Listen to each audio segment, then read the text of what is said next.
Welcome to an expansive life conversation with results architect SANDE GOLGART. Our guest today is David Meltzer. David is the chairman of the Napoleon Hill Institute and formerly served as CEO of the renowned Leigh Steinberg Sports and Entertainment Agency, which was the inspiration for the movie Jerry Maguire. He is a globally recognized entrepreneur, investor, and top business coach. Variety magazine has recognized him as their Sports Humanitarian of the Year and has been awarded the Ellis Medal of Honor. Your journey to realignment from fear to freedom starts now. Live an expansive life. Wow. Welcome, everyone, to what an amazing treat we have for all of us able to join today. It is my distinct pleasure to welcome David Meltzer, a friend of mine, a mentor of mine, and somebody I just overall just enjoy speaking with and sharing conversations with. So everyone is in for an amazing treat. David, before we jump into questions about living on the other side of fear and relating to circumstances in life, I just want to make sure we all arrive and create a better relationship with time. So we typically start with 3 really quick box breaths. So I'll lead that, take us less than a minute, and then we'll jump right in. So if everyone, as usual, can start just by taking in on a count of 4, an inhale through your nose. We're going to hold that for 4 seconds, and then we're going to exhale for 8. We'll do that 3 times, and then we'll get things started. So on the inhale for 2, 3, 4, and then hold for 2, 3, 4, and then exhale for 2, 3, 4, 5, 6, 7, 8, and then back to inhale for 2, 3, 4, and hold 2, 3, 4, and then exhale for 2, 3, 4, 5, 6, 7, 8. Last time, in for 2, 3, 4, and hold 2, 3, 4, and exhale 2, 3, 4, 5, 6, 7, 8. And we have arrived. Dave Meltzer, how are you, my friend? Phenomenal would be an understatement. This is an extraordinary day for me. Whenever I see one of my amazing neighbors, people who have worked with me, just achieving so much and carrying forward my mission of empowering over 1 billion people to be happy. So thank you so much for SANDE being one of my 1,000 and carrying our mission forward. Yeah, when we first met and you talked about 1 billion people experiencing happiness, it seems like such a massive number. But when you think about just like the ripple effect like that can exist in the quantum of, just making one person happy, how that trickle down effect can affect other people. I now see how the work you're doing and how it's going to change, the whole world. So welcome to the show. I'm dying to ask, and I'm sure all of our viewers who are joining us from all different parts of the globe can't wait to hear from someone who had Tom Cruise play him in the movie Jerry Maguire. If they ever do a movie about me and Tom Cruise plays my part, I think I'd be quite honored. So with that, I want you to share your thoughts, if you can, on 2 different things. I know we only have you for a few minutes, but your best life being on the other side of your biggest fears and how you've kind of faced some of those fears. And then we can maybe transition a little bit into just talking about how we relate to circumstances and changing the lens that we see life unfolding and how that can change your life overall. You've had such an amazing experience with life. What would you care to share with those listening? I would love to share, because those are 2 of the critical shifts in the paradigm of my own existence. And the first is about fear. I spent millions of dollars on personal and professional development and therapy, trying to figure out how the traumas, the past life trauma, the womb, the toddler, the infant, the tween, the teen, the 20s, 30s, 40s, and now my 50s trauma has created a fear and how that fear has interfered with my potential. And what I've concluded is a mechanism that has changed my life. And the mechanism is I will never know what traumas are creating the fears of the present. But I do know that no matter where I am in the present, that fear will be present. And what I do know about fear is that we react to fear as humans in the human experience. And the way we react to fear is through the ego. And the ego creates an instant and obvious reaction. It doesn't need personal development. It doesn't need professional development. And it certainly doesn't need therapy, because when you have a need to be right, offended, separate, inferior, superior, anxious, frustrated, angry, guilty, frustrated, worried, all things that you and I have shared together in our own friendship, it's instant and obvious. When I'm worried, I don't need a therapist to tell me I'm worried.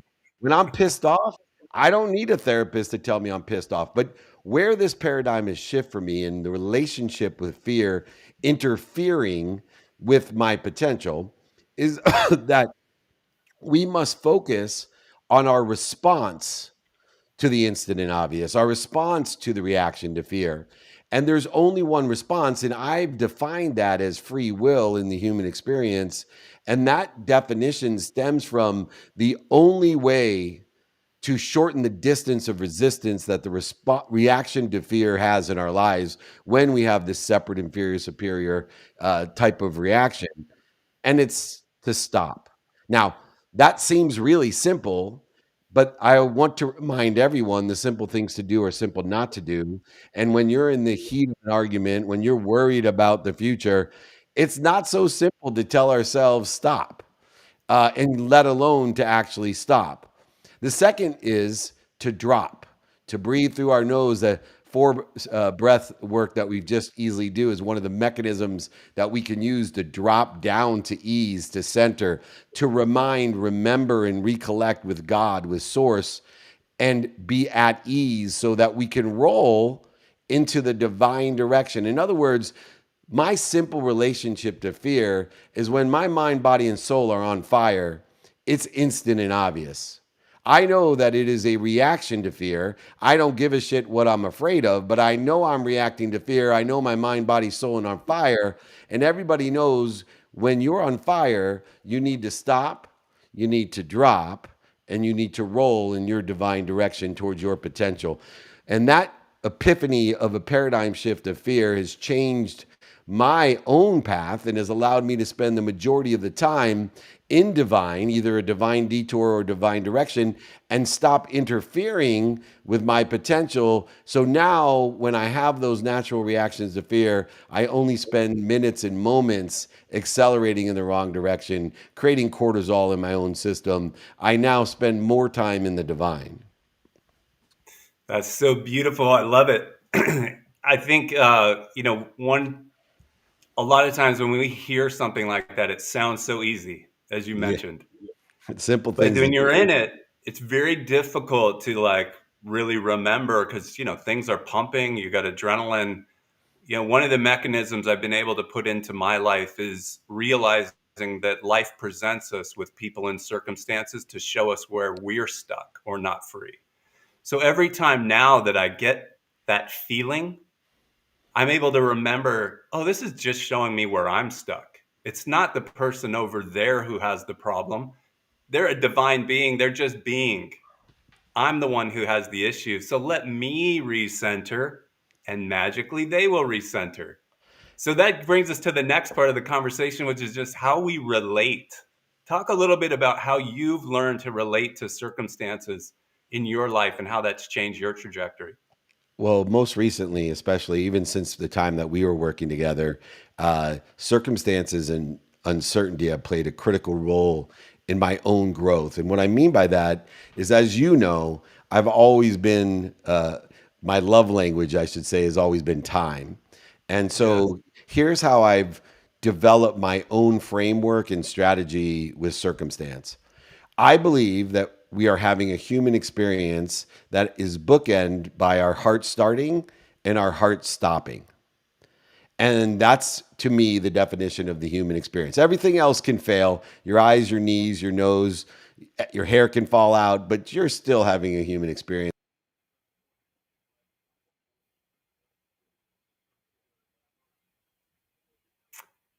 And now we're all going to get a chance to see how we relate to this circumstance where we lost both video and audio from Dave. One of those things that happens in life, but I'm sure he'll be back with us here in a second. For those that don't know, I started working with Dave, a few years ago. All right, he's back. Keep Yes, thank going. you for your patience. And so, what I was Sure. saying is that in this human experience, to understand circumstances is to understand non-negotiable behavior. And so one of the newer things that I'm teaching and utilizing in my own life is to really understand that when we have non-negotiable behavior, circumstances play no role in our pursuit of our potential. They have no role in the acceleration, aggregation, and compounding of our capability in this human experience. So what I do is I start with the obvious, which is sleep. So I make sleep a non-negotiable. A minimum of 7 hours a day, 7 days a week. I will make sure that I have a sleep coach, an unwinding routine. I am going to be in the Hall of Fame of Sleep. I'm one of the best sleepers in the world for the sake of recovery and access of information and inspiration. And so then I move to a minimum of an hour on my health, where I focus in on what God tells me is most important, which is He says, number one, if you don't sleep, you die, your heart stops. If you don't eat, you die. If you don't drink, you die. If you don't move, you die. And if you don't breathe, you die. So I have experts helping me with the non-negotiable behaviors that keep my heart beating and allow me to accelerate, aggregate, and compound. Then I go to a minimum of an hour a day with my family and relatives. Then I go to finance and faith and the study of time and the study of relativity. And so for 12 hours a day minimum, circumstance has no play and no role in my human experience because I know that it's non-negotiable 7 days a week. And here's the thing, 90% of my success comes from taking care of the non-negotiables in a minimum amount of time. Now, the freeing thing is that I also spend 12 hours a day of awake time. Remember, most people, that 12 hours of non-negotiable, most of it's sleep. So it's really not a taxing OCD type of activity. But more importantly, now I get really good at aligning the other 12 hours of activity in my day with what's important to me according to the circumstances of the day, the interest rates, the weather, all the different things that disrupt or interfere with our potential. And I also align the meaning of the past, the lessons of the past, the failures, setbacks, mistakes, defining moments, historical relevances of the past, which God has given me the power to give meaning to, by the way. And I align that meaning with the divine direction in which I choose. Now, I do make exceptions on my non-negotiable behavior. I am human. Sometimes it is a taxing challenge to get all of the minimums in, but I never stack two L's, two losses in a row. So if I should have to take an exemption on one of my non-negotiables, it then becomes a super priority, and I make sure that it doesn't become a new behavioral path. It just was a mistake, a setback, or an exemption because of circumstances that were outside of my control. So in the relationship with circumstance, half of my life is non-circumstantial. It's non-negotiable. And then I'm getting better at the antidote to feeling overwhelmed and procrastination with the negotiable circumstantial behavior because I'm constantly aware, intentional of doing, saying, thinking, feeling, and believing in alignment with my prioritization of the now and the next. And prioritization is the antidote to feeling overwhelmed and procrastinating. If you know how to prioritize, if you know what to do now and know what to do next, it's impossible to feel overwhelmed or procrastinate. Oh, I love it. I love it. I'm wondering too if you can speak from your journey where you amassed 100 million, went bankrupt, and now here you are leading a much more expansive life with those non-negotiables. It seems to me from the outside, because of those non-negotiables, your expansion actually makes room for more people. And, more Yeah. tolerance, more everything. Which, could you speak a little bit to that? Because that relationship, as I've seen, is just phenomenal. Yeah, it's so ironic. It's counterintuitive to think when you're mission driven, not only do the commissions follow, but productivity follows, accessibility follows, and gratitude follows. And so, being chairman of Napoleon Hill Institute, understanding when you have a definiteness of purpose, you are not searching for your why, you're applying your why. And so you have faith in something that's more than enough of everything for everyone. You have faith that you're protected, promoted, loved, and perfected when there's no evidence or the evidence is contrary to where you think you want to be. And so within the context of that meaning, with for the sake of others or whatever your mission may be, lies within it the everything for everyone concept, this omniscient, all powerful, all knowing source, this infinite, abundant, unified system of thought in which we all belong to. So no longer will we trade or negotiate. No longer is there a need to buy things you don't need to impress people you don't like. But instead, you're constantly giving more, being given more, even though you don't always know what you're given. When I lost everything over $100 million, I didn't know all that I was given, but I was given more. And then to receive more, and then to ask for more than more, so that we can give more than more, be given more than more, receive more than more, and ask for more than more than more. You see where we now are going to end up in that universe abundantly with more than enough of everything for everyone.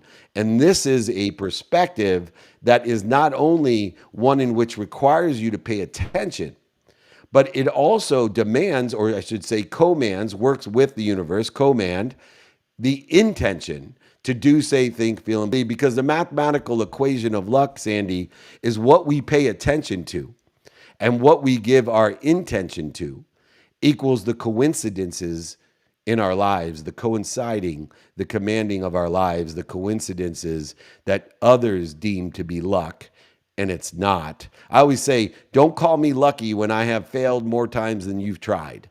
And a lot of people do. Right. Yeah, I mean, I think I would relate to that as just awareness. You taught me early on that the only thing in between you and the amazing life you think you want is your resistance to it. It's Yes. all trying to enter. It's all around you. You just have to slow down and realize it's not over there. It's right in front of you. Calm down, open your eyes, and you'll see that person wanting to write a check, needing your help. They're here. You're just too busy chasing a life you think you want, that you think is over there, you think it's in the future. How are you on time? I know you were kind Yeah, enough to I give got us 20 minutes. about 9 minutes more for you. So I got a Oh, hard amazing. stop at 1:30 Pacific. So let's talk a little bit then about your new role as chairman of the Napoleon Hill Institute. Congratulations. What a phenomenal accolade and opportunity for you. What are the amazing things you all are doing? Yeah, well, the first thing is, why was it so important to me? And not only did Think and Grow Rich, but Outwitting the Devil and the success principles of Napoleon Hill have an extraordinary impact on several different seasons of my life, especially starting off as a 19-year-old entrepreneur. But more importantly, what I've seen in the content game really motivated me and inspired me to be chairman of Napoleon Hill Institute.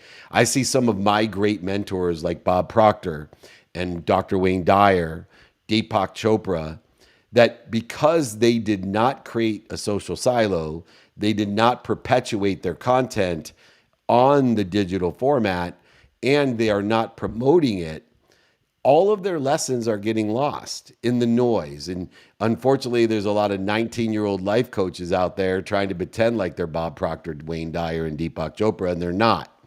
And so I saw the opportunity to be chairman of something that already had built a legacy, over 500 million books sold, world renowned, and be able to place the content of my mentors, the Brian Tracys and the Maxwells and the Dyers and the Proctors and the Zig Ziglars of the world, all of these amazing mentors with amazing content, but to be able to house them under a brand, under an institute that can help our future generations, not only with the mindset, but the heart set and the handset in order to accelerate in an appropriate direction. You see, our bench is deep with our young people. We just got to make sure that we're surrounding them with the right people and the right ideas.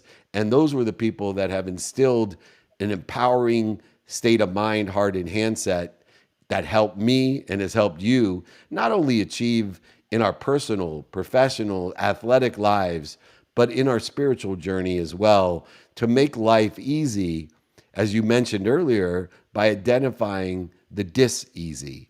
And when we can shorten that distance of resistance, one of the things I've also learned or taught since you and I were working together, every struggle, every challenge only exists because we have a body. If you didn't have a body, there would be no pain, no struggle, no challenges. But within the context of that struggle, pain, and challenge, the solution is already there. It's just a lapse of time before we find the resolution, the resolution of that struggle, pain, or setback.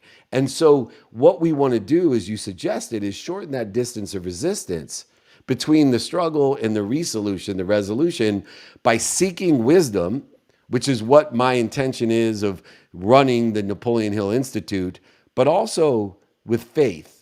A simple faith that there's something bigger than you that loves you more than your mom, that knows everything, has an omniscient, all-powerful, more than enough energy and inspiration for everything and everyone.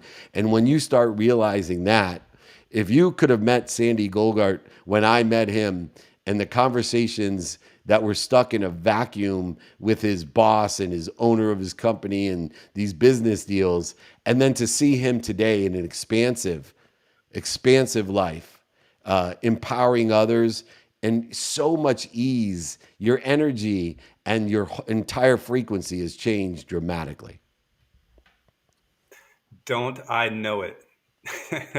It's wild. It's such a game of opposites. When I first came to you, it was a chasing energy. Like, Dave, how can you help me amass this many millions? Yeah. What I learned out of that was the key to all of it was actually learning how to relax, how to realize that there weren't any problems. It's the illusion of problems. And how do you dissolve that by removing interference? Being able to see both sides of somebody's opinion, make room for it, not be in conflict, and not being in a state of resistance, to life. So I owe a lot of that back to those early conversations. It's kind of fun to think back, but I'm sure a lot of people tuning in have that same grip on the wheel of life, feeling like I need to control where this goes because I'm afraid if I don't know, it might take me to a bad place. And realizing the power of just taking your hands off the wheel and relaxing into that. So how can people get a free copy of one of the great books that I've read, Connected to Goodness, David Meltzer, your first book? Yeah. Thank you so much. Well, I will, if anyone in your community would like a free book, I will sign a book, send it to them, Connected to Goodness. I will pay for the book and for shipping. So just email me directly, david@dmeltzer.com. If you email me directly at david@dmeltzer.com, I'll sign a book, send it to you, pay for the book and shipping. On my mission, I know that's the best way to start if you're going to be part of our neighborhood, to empower others. Sandy's a student extraordinaire, and now he's living as one of my 1,000s. He's empowering thousands to empower thousands because he gets it, he understands it, and a good place to start is Connected to Goodness and my mission of empowering over 1 billion people. And I appreciate the platform, but most of all, there's nothing that makes somebody feel better than when they're able and capable of helping somebody else. And I can see where you're at today, the frequency and the energy that I played a small role in guiding you to do the work. You did the work. You are credited for the whole thing, but I'm just pleased that I could guide you and your energy to the right place with the right people and the right ideas. Yeah, well, so much of it starts by meeting with and sharing with people who are already there. One of the things that I've learned to appreciate is people who are in the place that you want to be always want to lift you up. People in the place that you might be leaving always want to pull you back. And that's been a big lesson Lastly, before we let you go, Dave, when you become more expansive and you start doing business deals, clearly you can do them with great people or you can do them with dicks. Tell us about your newest book coming out, Yeah. Don't Do Business with Dicks. Well, I got a long pre-order cycle because I wanted to mirror the football season. So I launched pre-order in the first game of the season, and I'm going to launch the book at the Super Bowl on Radio Row with Apple TV, Sirius XM, Reach TV. So we'll have a great launch with all the different outlets and capability that we have there. But Don't Do Business with Dicks has a great commercial title. I've learned that Compassionate Capitalism, Game Time Decision, Unstoppable, Creating the Life You Love, and Connected to Goodness are fantastic best-selling books. But that title doesn't stop people at the airport. That title, Don't Do Business with Dicks, I promise you, it has stopped people when I was writing it. It stops people when they hear it, and they are going to be compelled to surround themselves with the right people and the right idea. Don't let the title fool you. It is about kindness. It is about peace and ease. And although it has a hook as a title, what's inside that cover, I promise you, will change your life and change other people's lives. Yeah, I mean, it seems also like it's sort of a slant towards one of the non-negotiables that you might have, creating healthy boundaries. You can you can try and be busy and do it with the wrong people and be sucked into an energy that's depleting. I imagine that's probably part of the book, if not the whole Absolutely. thing. Absolutely. It's a paradigm shift of I am, not this is what I want people to think I am. It's an Yeah. energy dissipator between I am and this is what I want people to think I am. And if you want to live in the world of I am happy, I am healthy, I am wealthy, I am worthy, this book will show you what you're doing to interfere with it. The people, places, things, situations, ideas, content, a variety of things that you have to protect yourself from, creating those boundaries to live at ease. Amazing. Dave, thank you so much for joining us. It's been an unbelievable pleasure. We're super grateful and always great to see you, always great to catch up. You're always invited. We can't wait to do more with you. I'm incredibly proud. Remember, I love you. I'm proud of you. And I always have your back, Sandy Golgart. Thank you so much. All right. Thank you. All right. How amazing was that?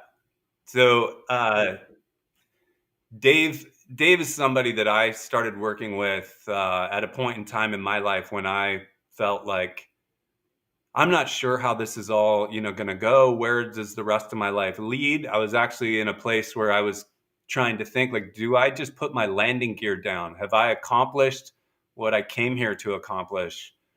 And that really heightened for me at a period of time right after COVID, where I started getting these instant migraine headaches through a series of tests to like make sure it wasn't something they go through a process of elimination. I ended up having to get these CAT scans done. And I remember thinking like, man, who knows how these tests are going to come back? Maybe it's something big that might signal the end, who knows? Maybe it's nothing. And I remember going through and doing the inventory on my own life and kind of trying to justify. And I didn't like that I was having to justify the life that I had led.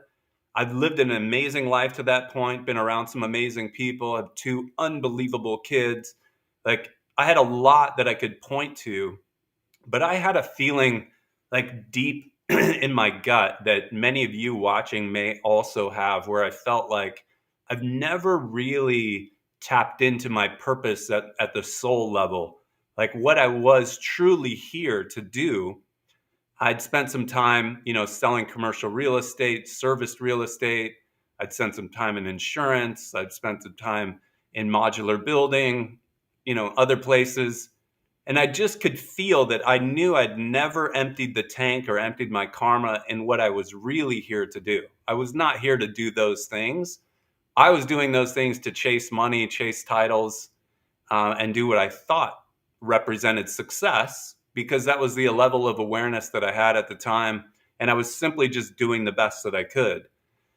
But as I waited for the results of that test, I realized, man, this is different. There's something else scratching and whispering in my ear And when I got the test back, they said, can't find anything. Determined that I was just allergic to alcohol and I should not have another sip, just let it go. And I thought, all right, whatever I do from here on out, I'm going to empty the tank, really find what is truly inside of me and let it out. I'll spend the rest of my time. And that seemed like such a worthy venture. And that's when I reached out to Dave. And Dave immediately taught me in the first conversation, I remember it like it was yesterday. I had a list of all the things I thought meant a great life. I had X number of $1 million. I had all of these material things that I wanted to accomplish. And he said to me on the first call, well, our first step is we're going to rip up your list, because time and those things are only going to put those things in resistance. The moment you say, I don't have them and I need them, you're building resistance towards them. We're going to learn how to shift and fall in love with the process. Start stripping away every part of your life that is in resistance to the things that you think you want. We're going to start looking at and playing with energy. And that led me down a completely different path that I started falling in love with. Then he introduced me and we started studying Einstein together a bit.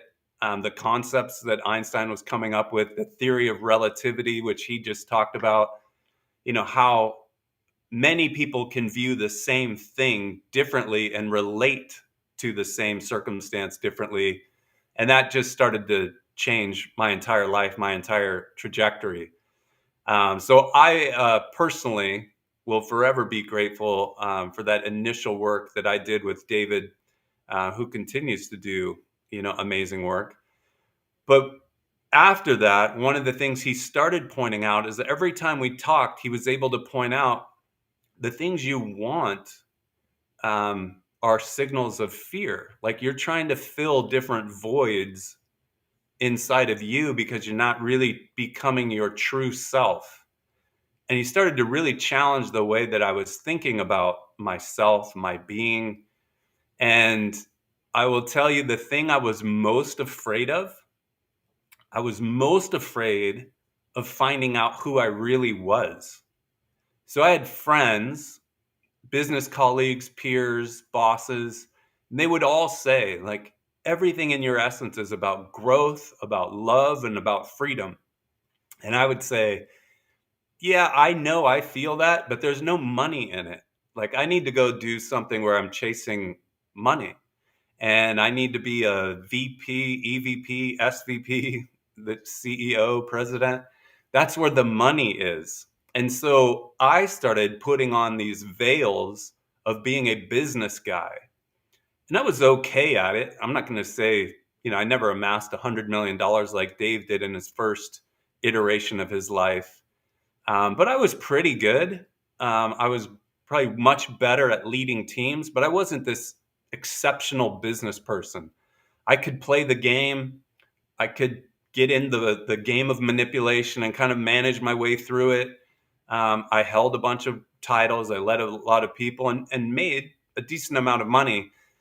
But I could feel that in my soul that just wasn't who I was. But I was really afraid. I had this fear that if I became who I really am, which is this higher vibrating, very relaxed person that has room for everyone, the way they think, the way they act, I realized that there are no problems with anybody. Everyone is a boundless soul. I could learn to come from a place of love, appreciate the fact that you were boundless, limitless souls, and they were just coming at life, doing the best that they could with the level of awareness they had and their own levels of constraint that they were operating within. And then now what I've understood about all of that is the more we zoom out from this kind of dissension down into tactical hell, where we're trying to chase and we're trying to accumulate and we're trying to manipulate our way so that the external world reflects the way we think it should be so that we can then be happy and prosperous, is that you can let all of that go.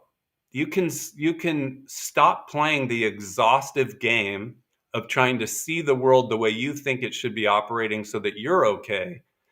and shift that where you're okay no matter what, you realize that life is just happening. It's not happening to you.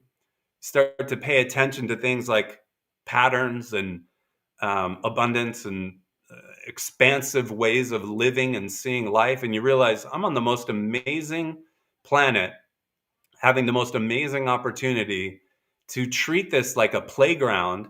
Go hike in the Grand Canyon, go see the cliffs of Ireland, go play golf in Scotland, go explore and go do all these things that you thought previously were out of reach or you would do one day.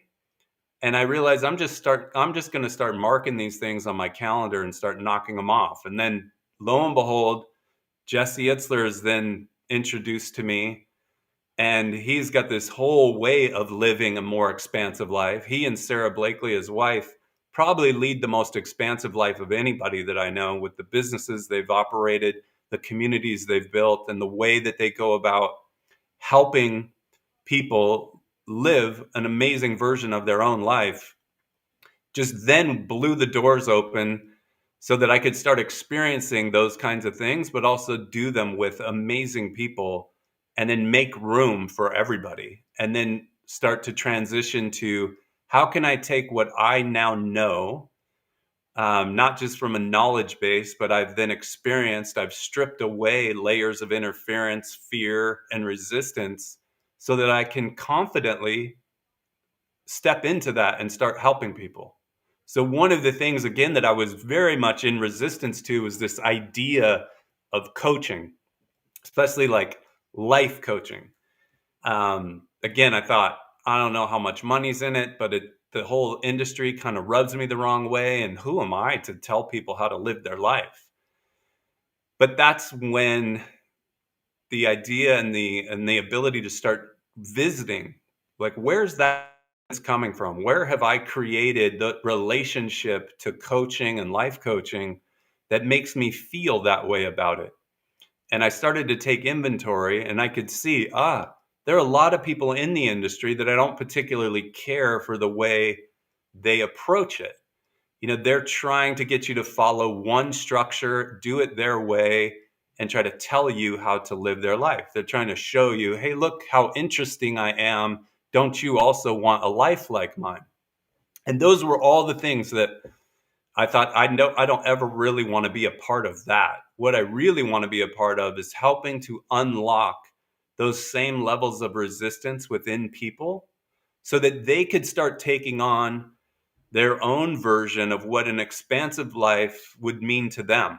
They could start removing, they could follow a structure, but not imitate the process somebody else went through. And then I was introduced to Peter Crone.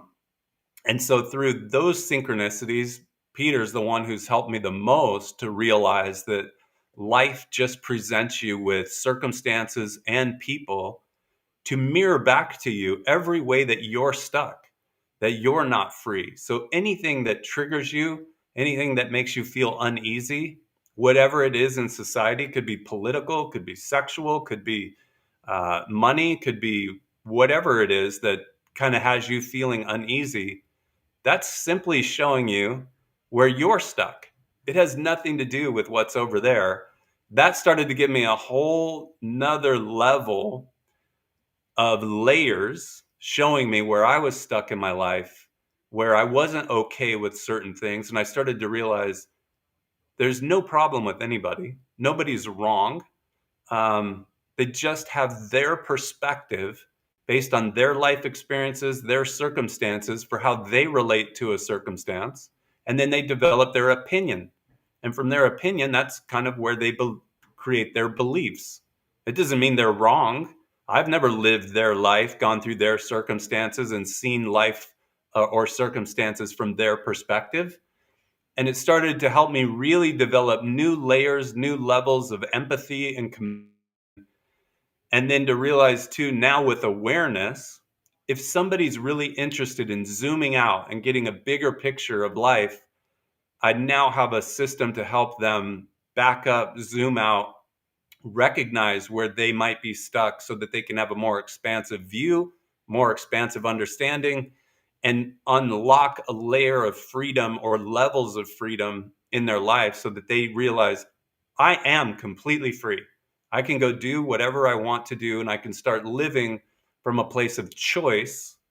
I can choose to do exactly what I want to do the rest of my life rather than living in this mental prison of I have to.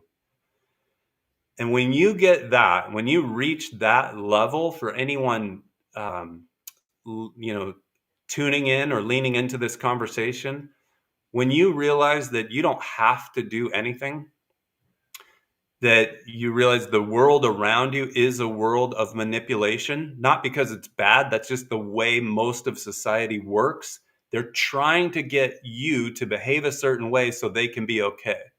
That can be you getting you to buy their product. It could be you living by their belief system. And then if you're living in the I have to, you have all these conflicting belief systems competing for each other, which is why we get into arguments and why we have the need to be right, because from our perspective, it should be this way.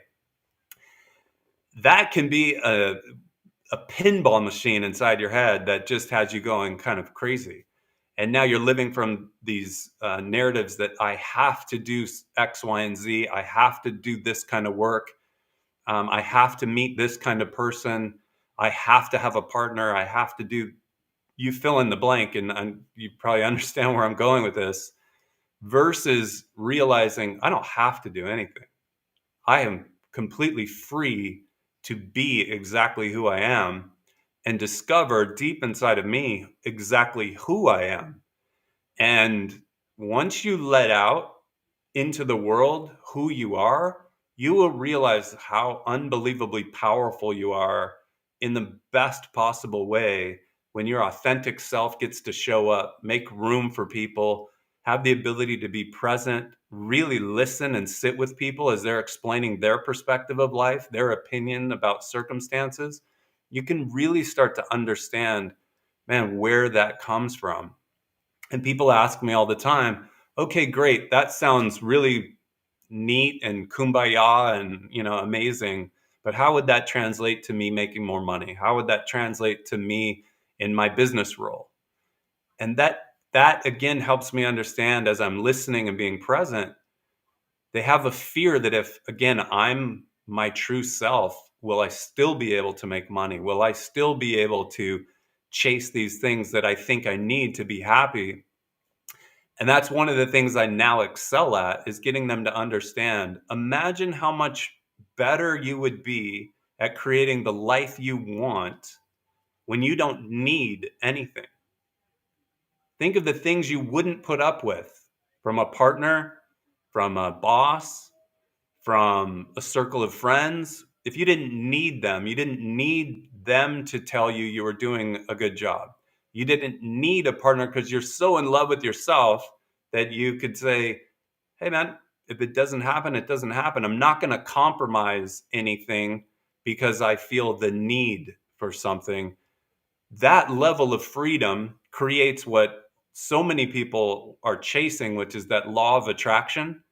That's the most attractive you can be, I think, as a human being, is the person who doesn't need anything. People look at that and they're either triggered in the wrong way because they're like, I'm not that, I want that, and they get triggered by it, or they see that and they immediately align with it and they're like, I want that in my life where I don't need something.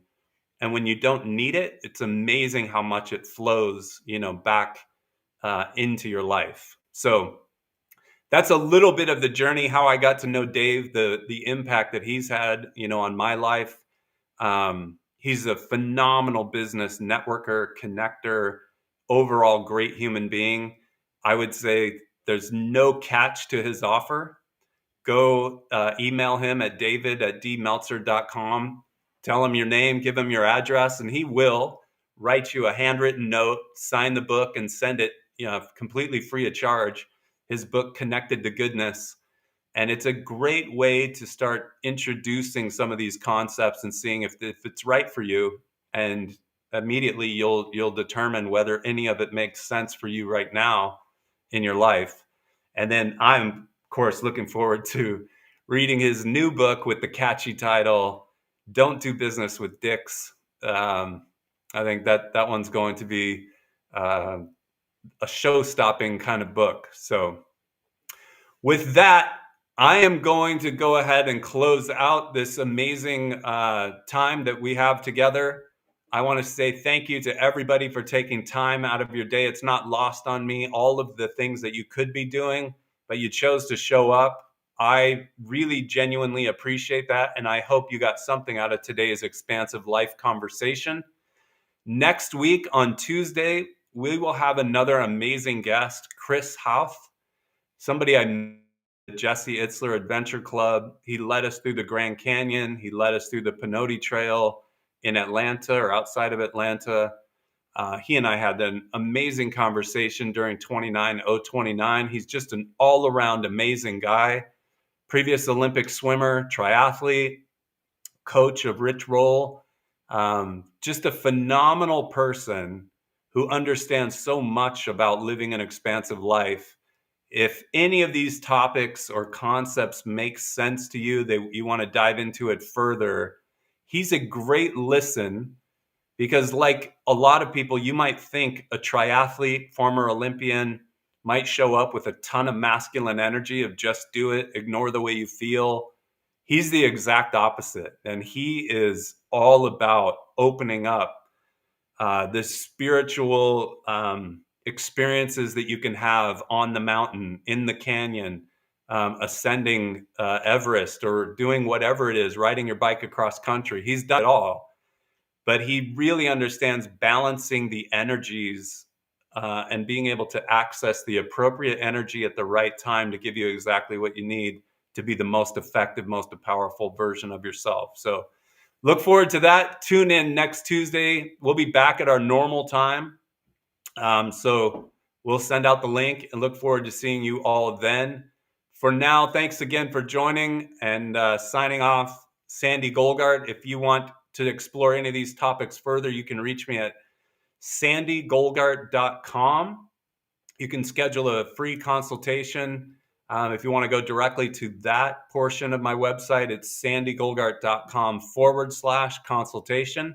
Schedule 30 free minutes and we'll explore any possible places in your life where you're feeling stuck and you want to start pulling some strings and unwind that tightly wound hairball. So that being said, Jason, bring us home.